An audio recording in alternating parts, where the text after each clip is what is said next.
Bismillahirrahmanirrahim. Assalamualaikum warahmatullahi wabarakatuh. Sebelumnya izin memperkenalkan diri, nama saya Alisa Aulia Nurhuda dengan NIM 2105921. Saya dari kelas 1B PGSD. Di sini saya akan membahas resume tentang psikologi pendidikan dari pertemuan 9 sampai dengan.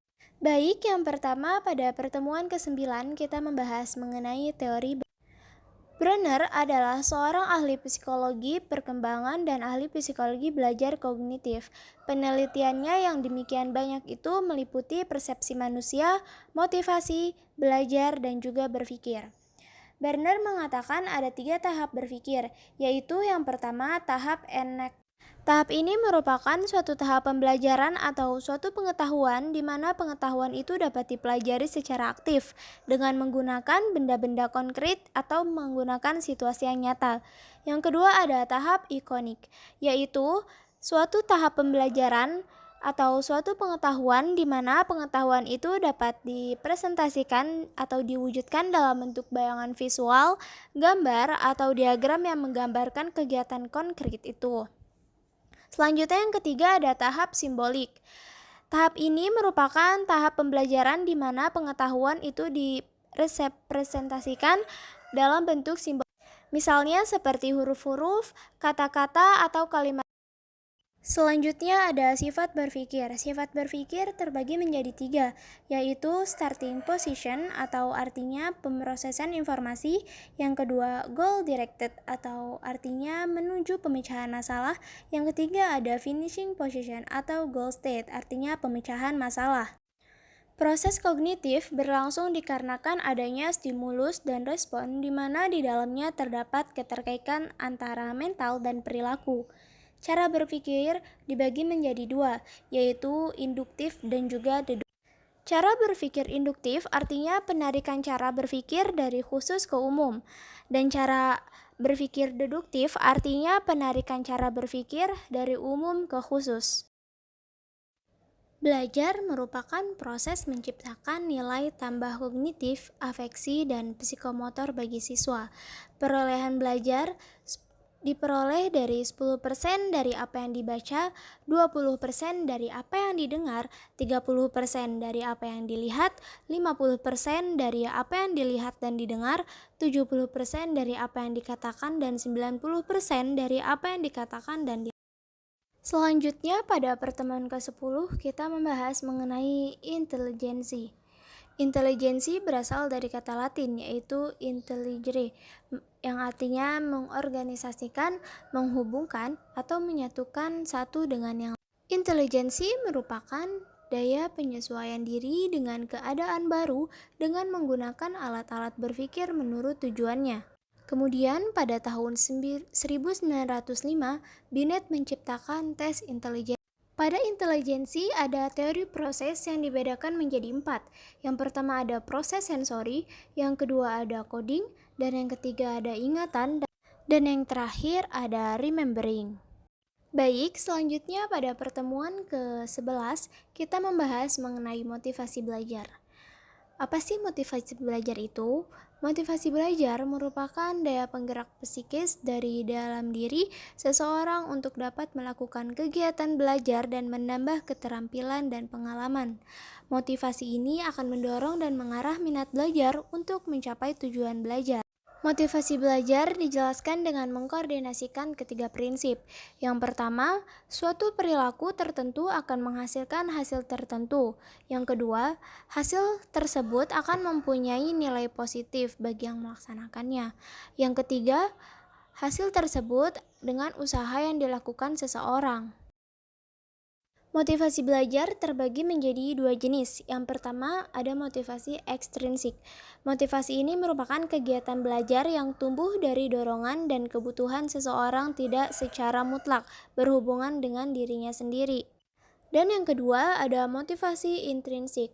Motivasi ini merupakan kegiatan belajar dimulai dari dan diteruskan berdasarkan penghayatan suatu kebutuhan dan dorongan yang mutlak berkaitan dengan aktivitas belajar.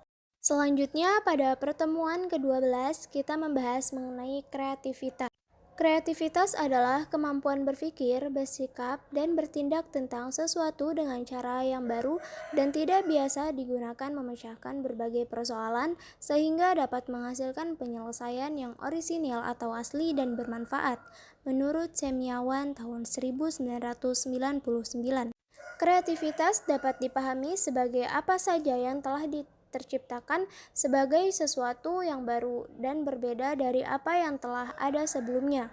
Terdapat beberapa teori kreativitas menurut para ahli, di antaranya yaitu teori psikoanalisia, yang kedua teori asosionistik, yang ketiga teori Gestalt, yang keempat teori eksistensial, yang kelima ada teori interpersonal. Perkembangan kreativitas anak ada beberapa faktor yang mempengaruhinya, di antaranya yang pertama jenis kelamin. Anak laki-laki akan menunjukkan kreativitas yang lebih tinggi daripada anak perempuan. Yang kedua ada status sosioekonomi. Anak yang berlatar belakang sosioekonomi yang lebih tinggi akan cenderung lebih kreatif daripada anak-anak yang berlatar belakang sosioekonomi rendah. Yang ketiga ada posisi urutan kelahiran. Posisi kelahiran berbeda menunjukkan tingkat kreativitas juga berbeda. Yang keempat, ada ukuran besar anggota keluarga. Anak-anak dari keluarga ukuran kecil akan cenderung lebih kreatif daripada anak-anak dari keluarga yang berukuran besar. Selanjutnya, yang kelima ada faktor lingkungan rumah. Anak-anak di lingkungan kota akan cenderung lebih kreativitas daripada anak-anak yang berada di lingkungan desa. Yang terakhir, ada faktor intelijensi. Untuk anak yang seusia, anak-anak yang cerdas menunjukkan kemampuan kreativitas yang lebih baik daripada anak-anak yang kurang cerdas. Selanjutnya, pada pertemuan ke-13, kita membahas mengenai minat dan bakat peserta didik. Guru bukan hanya melakukan transfer ilmu pengetahuan, guru juga sebagai orang tua siswa yang berada di sekolah, yang memiliki tanggung jawab tidak hanya mencatat aspek kognitif saja, namun menjadi tempat di luar pemahaman terhadap sebuah materi pelajaran. Berikut adalah peran guru dalam proses pengarahan minat dan bakat. Yang pertama, memberikan perhatian kepada siswa perlu adanya perhatian atau dukungan dari guru. Yang kedua, menjalin kerjasama dengan orang tua siswa. Kerjasama yang dilakukan oleh guru dengan orang tua juga dilakukan dengan baik dan benar, maka dapat mendorong semangat siswa dalam berkegiatan di sekolah. Yang ketiga, rutin memberikan latihan. Yang diberikan latihan guru itu tidak harus banyak, namun harus konsisten. Yang keempat, penguatan motivasi belajar. Motivasi belajar untuk mengembangkan minat dan bakat bisa menjadi penentu hasil akhir yang diperoleh dari proses latihan. Yang kelima, ada mendukung kegiatan ekstrakurikuler. Jika guru melihat siswa tersebut memiliki potensi yang bagus, maka diusahakan untuk mengikuti ekstrakurikuler. Yang keenam ada melakukan evaluasi. Guru juga berperan sebagai evaluator yang memberikan masukan kepada siswa terkait pengembangan minat dan bakatnya. Selanjutnya pada pertemuan ke-14 kita membahas mengenai lesson learn. Pendapat dari sebuah artikel. Lesson learn adalah suatu proses pembelajaran dari proyek yang dilakukan. Keuntungannya yaitu belajar dari kesalahan apa yang harus diperbaiki. Yang kedua, mengulangi hasil yang ketiga, memiliki pendekatan konsisten untuk penyelesaian masalah. Dan yang keempat, mempercepat pembelajaran pribadi. Baik, segitu saja resume yang dapat saya sampaikan. Kurang lebihnya mohon maaf apabila ada kesalahan dalam menyampaikan materi. Terima kasih kepada Ibu Gia Nikawanti sebagai dosen pengampu Psikologi Pendidikan dan Bimbingan. Dari saya cukup sekian. Wassalamualaikum warahmatullahi wabarakatuh.